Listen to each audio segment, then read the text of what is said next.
Hey everybody, sorry my allergies are really bad today, that's why I sound different. But anyway, today I wanted to make this short little video on what you need to bring to the paintball field, and also what I bring. Now, you'll need long pants. These are blue jeans, they work great. As you can see, they're a little worn out from me sliding on them a little bit. There's grass stains. You will need long pants. That works really great, and it really doesn't feel good if you get hit on the bare skin. Nextly, you will need a long sleeve shirt, hoodie. Those work great too. What I've got here is an Empire jersey. It's got the padding on the forearm. Also has it on the other sleeve. It's got padding right there and right there. And the middle is just plain old fabric. If you want to, some rails rent like body armor that you put that guards right up on your chest area and your stomach area. So if you want that, you can get that. But if you really want the fun of paintball, you don't need to rent armor. It's just too bulky and it makes you hard to run. So long sleeves always. Next, you will definitely, for no reason should you go to the paintball field without money. No reason to go if you don't have money. Okay? You don't have to be a millionaire to go play paintball. You just need a couple bucks to go to the field fee, get some air, and get some paint. Now, the field I go to is a couple of dollars just to play, and the field fee and all day air. You do have to buy the paint separately though. That's $12.50 per bag. If you get a refill, you get an extra bag of paint. Okay? So, this is a $10 bill, will not buy you much. It may buy you a couple of drinks or maybe a snack, but it does not buy you everything. And for people that have played before, you may have paint lying around. Now, this is really old. I wouldn't use this at all. I need to go throw this away, but I haven't. So I was thinking, hey, I'll use this for a video for people that have played before. Do not, under any circumstances, use this if it is a month old. It will burst in your barrel and mess it up. Okay? After 1 month, this is gone. Throw it away. Don't use it ever again. Especially if you've dropped it, like myself, and you have paint in it. It will mess up the paintballs, and it will also mess up your gun and your barrel. You will have to get a new barrel. You will have to get an upgrade or something, or the same barrel if you want. Alright, nextly, air. This is a 15-year-old air canister. It is CO2. It is Empire, and it's 20 ounces. I still use this. This works. It's CO2 and it works good. Personally, I'm an air guy. I don't use this too much. I have a 450 PSI air tank that I use, which I don't have it because I'm letting my friend borrow it for the moment. But 20 ounces, this works good if you want. If you want CO2. But personally, I like air. It may be more expensive, but it works great in the long run. It saves you money. If I wanted to set my gun to 290 feet per second, it will stay there. It will not. It may fluctuate a couple of times, but once you get it set, it's set. It's not going to do like CO2, where if I have it set to 129 feet per second, it's not going to go 301, 274, or anything like that. Air definitely works. Even though it's expensive, I definitely recommend it. It lasts longer than CO2.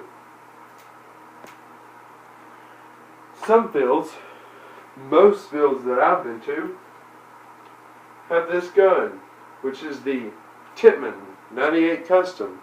It's a great gun. It's a manual gun, unless you're used to using manual guns. This is going to feel really weird. If you played with your friends before and you play with their electric guns, which are really expensive, I suggest getting this for you first-time players who have manual. You use the manual guns at the field. I suggest if you're going to get your first gun, you should definitely get the Tippmann 98 Custom. It should come with the barrel blocker, and it should come in a package. This, like this, and this above it. That's the way I got it. What you do, you take this, you screw it on there, really good. Make sure it's nice on there. Put your barrel blocker, stick it in there. The first thing you do, stick your barrel blocker in there. If you go to a field with your gun like this, they will not be very happy. Please, stick this in there. You will get to play and you will have a safe, fun time playing. Now, this should come with your gun and everything else. Now, this is Tippmann 98. Like I said a minute ago, it is manual. It has a safety, which is right there where the tip of my finger is. Safety's on. Safety's off. You can tell by that little red ring. Safety's off. Once you get your air and all that in there, pull it back. It shoots. So, if you're sitting around and they say, okay, let's go play, you want to have your safety on. Please turn your safety on. You want to cock this back. Make sure your safety's on. Once you get on the field, and they say, alright, put your mask down, turn your safety off, pull the barrel lock out, stick it in your pocket, lay it somewhere. I don't suggest laying it somewhere. Stick it in your pocket. Get ready, because you're about to go play paintball. Alright, once they get done with that game, what you're going to do, first thing, stick your barrel blocker back on. Turn your safety on. Pull this back slightly.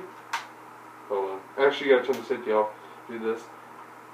Pull this little mechanism back, and it should release. I've played with this too many times for it to release. Oh, there we go. So, what you need to do, you don't need to put it all the way back, but pull it a little back. Hold on, worked for me a second ago. Pull this back just a teeny bit. Yeah, there we go. And it should release. And put your safety back on, and there you go. That is disarmed.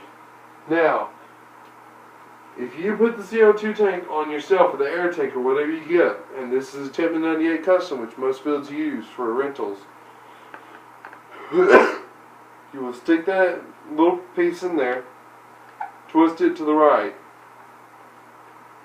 and you'll hear the sound of, like, if you do air in your tires, you'll hear a tss, and that means you've got it in there and you're ready to go. But be very careful with these. Please do not drop your CO2 air canisters. They will make you buy new ones, because that will mess it up. And also, if you drop your gun and this little piece comes off, any of these pieces, like this is not too expensive, this is extremely expensive. You will have to pay for that. Plus, trust me, you do not want to have to pay for that kind of thing if that breaks. Now, thank you for watching. Tomorrow, I'll be playing paintball, and I'll be using one of my friend's guns, which is a Blitz Evo. And it's an electric gun, and I'll see y'all tomorrow. I'll be playing at 1 p.m. so it should be around maybe 5 or 6 before I get that up, maybe even 7 or 8. So watch for that, and I'll see y'all next week and tomorrow.